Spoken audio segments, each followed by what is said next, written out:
Hey, how's it going everyone? Welcome back to the channel, and today we're going to be doing the first review of 2026, which is 28 years later, The Bone Temple. Are you Old Nick? Old Nick? You mean Satan? Yes.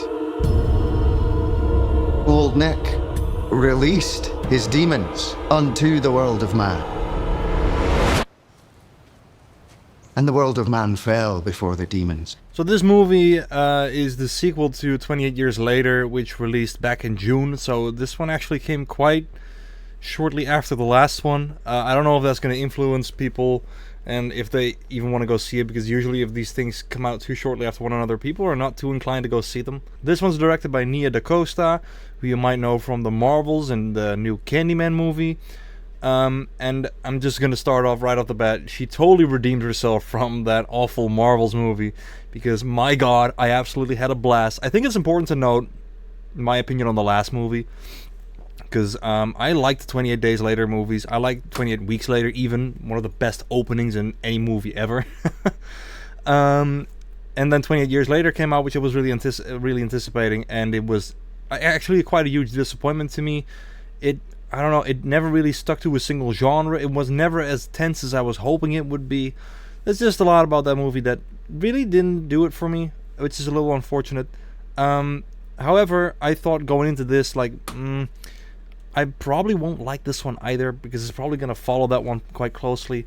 But I was more open to this different take on the 28 Days movies at this point. So I was like, well, I'll go and see it.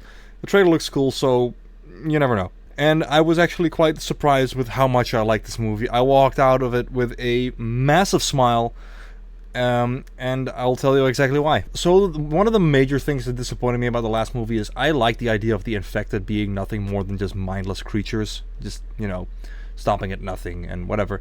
But the last movie introduced this idea that they are more than just that, and this movie actually leans into that a lot more. And considering that movie already came out, I had a few months to kind of think about it, I was a little more open to that idea, and with that, I think that's kind of what saved the movie a little bit for me. Though there are also some other things that I thought were really great, like having a human villain, just like in the first movie.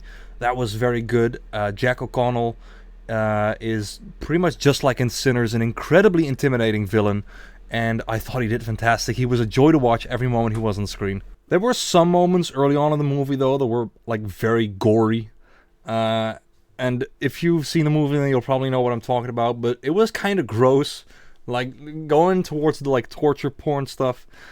And I'm not really into that, so I was like, maybe it's a little too much. But I don't know, it didn't really bother me that much at the end, so whatever. So with this whole new perspective on the infected, this movie gave me so much more than I ever could have asked for. And the trailer setting this up as more like, as I said, human villains. I think with that in mind, the movie also did great. So it wasn't as much about the infected as the last one was, but I don't mind that. There's two stories that intertwine more towards the end. One is about Jack O'Connell and Spike from the last movie, the kid. And the other one is about Dr. Kelson and his bone temple. They intertwine towards the end, and that leaves you with, I think, an amazing third act. You know that moment when you have two different friends you met in different places, and they finally meet each other?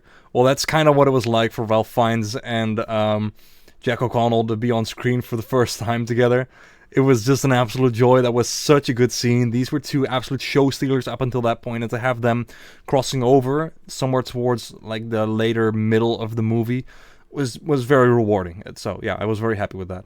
Now, if you've seen the movie, then you probably know why I'm holding up this specific vinyl, because there were some really funny moments. There was some legitimately funny moments, especially including Dr. Kelson.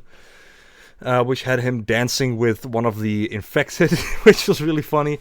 I'm pretty sure it was all Duran Duran. And then at a certain point, he pulled out this LP. I've tried to describe this scene to people, but I can't really. You gotta go see it, truly. It's a spectacular scene where he has to pretend that he's the devil, kind of. And he pulls out that LP and he plays one of the most famous Iron Maiden songs there is and dances to it. And you've seen the scene in the trailer a little bit. And this... Dude, I just had a big smile on my face to see Iron Maiden represented in this not too long ago in the last episode of Stranger Things, and now here. absolute joy to watch. One of my favorite scenes from the movie. Actually, I think my favorite scene of the movie. It kind of reminded me a little bit of talking about Sinners yet again.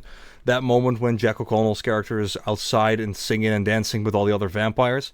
It was just that kind of like dark, but also very freaking cool. So that, yeah, I think that it's worth to go see the movie just for that scene. I'm actually thinking about going to see it again because I just want to see that scene again. Although I really enjoyed the movie, I could have done without seeing Ralph Fiennes' wiener. So I think it's pretty easy to spot my excitement about the movie. I don't really need to say all that much about it because it's just a joy to watch. And if you've liked the 28 Days Later movies, you're gonna probably like this. I've heard somebody say online that if you didn't enjoy the last one, then you shouldn't bother with this one. I totally disagree on that because, like I said, I wasn't a big fan of the last one.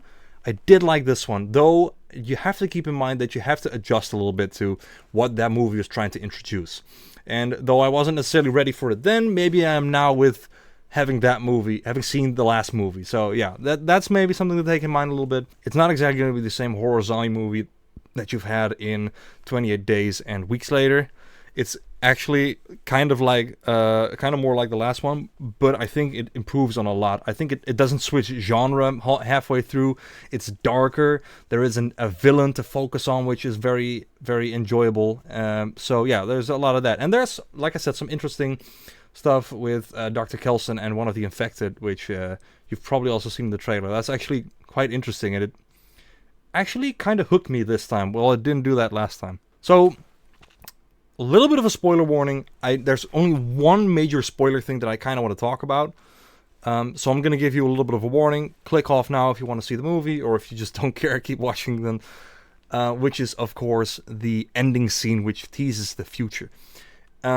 Usually this would just be a fan service moment, but I think the movie has been so good that it deserves this fan service moment, which of course includes Cillian Murphy. I already recognized the house from the first movie, the end of the first movie, so I was like, okay, here we go, this is going to be the moment. And then Cillian Murphy showed up with what I can only assume is his daughter now. So I'm very, very excited for what we're going to get in the future. If we're going to get a third, I hope so. So, yeah. If you're considering it, go see it. If you like the movies, then you're probably going to go see it already. If you didn't really like the last one that much, then I would still recommend you go out and see this. Other than that, I don't have all that much to say about it. It's just, like I said, I'm very excited about it. I'm very happy. I haven't been this satisfied walking out of a movie for a while. I think the last time I was this satisfied walking out of a movie might have been Sinners. So I want to thank you guys all for watching. Be sure to leave a like if you enjoyed it. And I would love to talk about the movie if you have anything to say about it. So I will see you guys in the next one. Bye-bye.